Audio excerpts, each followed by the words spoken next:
Hello বন্ধুরা, আজ আমরা আপনাদের এমন কিছু সামুদ্রিক জানোয়ারের ব্যাপারে বলতে যাচ্ছি যা এতটাই বিপজ্জনক যে কোনো জাহাজকে এক মুহূর্তে ডুবিয়ে ফেলতে পারে। সাধারণ মানুষ এদেরকে সামুদ্রিক রাক্ষসের নামেই চেনে, যা এতটাই বিশাল ও ভয়ঙ্কর যে আপনি এটার ব্যাপারে চিন্তাও করতে পারবেন না। তো স্বাগতম আপনাকে মায়াজালের আরও একটি নতুন ভিডিওতে। আজকের ভিডিওতে আপনারা দেখতে যাচ্ছেন পৃথিবীর ভয়ঙ্কর কিছু সামুদ্রিক জানোয়ার, যা সম্পর্কে আপনি আগে কোথাও না শুনেছেন না দেখেছেন। তো চলুন আর কথা না বাড়িয়ে ভিডিওটি শুরু করা যাক। লেভিয়েথান, এটা সবথেকে বড় সামুদ্রিক জানোয়ার। যতদূর জানা যায় এটা 40 ফুট লম্বা হতে পারে, যাকে আপনারা মুভি বা কোনো রহস্যময় কাহিনীতে পড়ে থাকবেন। কেউ কেউ এটা মনে করে যে এটা শয়তানের আরেক রূপ। কিছু মানুষ এটা বলে যে এটা শুধুমাত্র সমুদ্রে থাকা এক বিশাল জানোয়ার। কিছু মানুষ এটাও বলে যে এটার মধ্যে প্রাকৃতিক শক্তি আছে। যারা এটা বিশ্বাস করে না তারা এটা বলে যে এটা মানুষকে ভয় পাওয়ানোর জন্য শুধুমাত্র কাল্পনিকভাবে তৈরি করা এক গল্প মাত্র।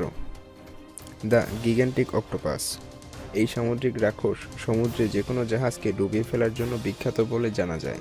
এটার সাইজ 20 ফিট পর্যন্ত হতে পারে। যাদের সম্পর্কে আমরা এ পর্যন্ত অনেক ঘটনা শুনেছি, কিন্তু আমরা এখনও এটা পৃথিবীতে থাকার কোনো প্রমাণ পাইনি। কিন্তু কিছু মানুষ এটা মনে করে যে এটা আমাদের পৃথিবীতে সত্যিই বাস করত, কিন্তু কিছু বছর আগে পৃথিবী থেকে এটা বিলুপ্ত হয়ে যায়। যার শরীরের কিছু ধ্বংসাবশেষ সমুদ্রের কিনারে এখনও পাওয়া যায়, যা থেকে এটা বোঝা যায় যে এ ধরনের জীব কোনো এক সময় পৃথিবীতে অবশ্যই ছিল।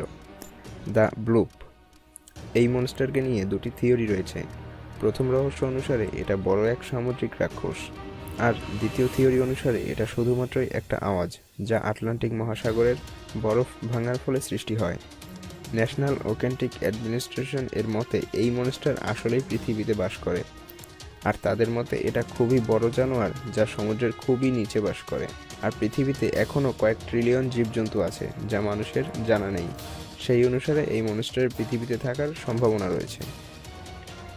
জর্মনগ্যান্ডার, পুরাণ অনুসারে সমুদ্রে অনেকবারই এই প্রাণীকে দেখা গিয়েছে, আর সেখানে এটা উল্লেখ আছে যে যখনই এই প্রাণী নিজেই নিজের শরীরে কামড় দেয় এটার শক্তি বেড়ে যায়। আর এর কোনো প্রাকৃতিক শক্তি নেই, তবে এর রক্তে খুবই মারাত্মক এক ধরনের বিষ রয়েছে। আর কিছু মানুষ একে কাল্পনিক ঘটনা বলেও মনে করে। আর কেউ কেউ এটা বলেছে যে এটাকে তারা নিজের চোখে দেখেছে।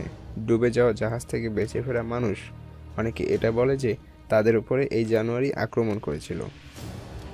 ডেকোসর্স, এটা ডাইনোসরের যুগের সময় সমুদ্রের সবথেকে ভয়ঙ্কর শিকারীদের মধ্যে অন্যতম ছিল। এর শরীরের ধ্বংসাবশেষ জার্মানিতে পাওয়া গিয়েছিল, যা দেখতে তিমি মাছ আর কুমিরের সংমিশ্রণের মতো ছিল। কিছু বছর আগে বিজ্ঞানীরা পৃথিবীর কয়েকটি দেশ থেকে এটার শরীরের জীবাশ্ম খুঁজে পেয়েছিল, যার মধ্যে আর্জেন্টিনা, রাশিয়া ও ইংল্যান্ড রয়েছে। এটা তার ভয়ঙ্কর দাঁতের কারণে তাদের যুগের সবথেকে ভয়ঙ্কর জীব হিসেবে পৃথিবীতে পরিচিত ছিল। তো বন্ধুরা, আমাদের আজকের আয়োজন এ পর্যন্তই ছিল।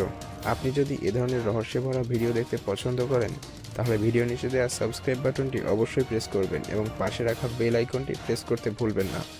তো বন্ধুরা, দেখা হচ্ছে পরবর্তী ভিডিওতে। ততক্ষণ পর্যন্ত ভালো থাকুন।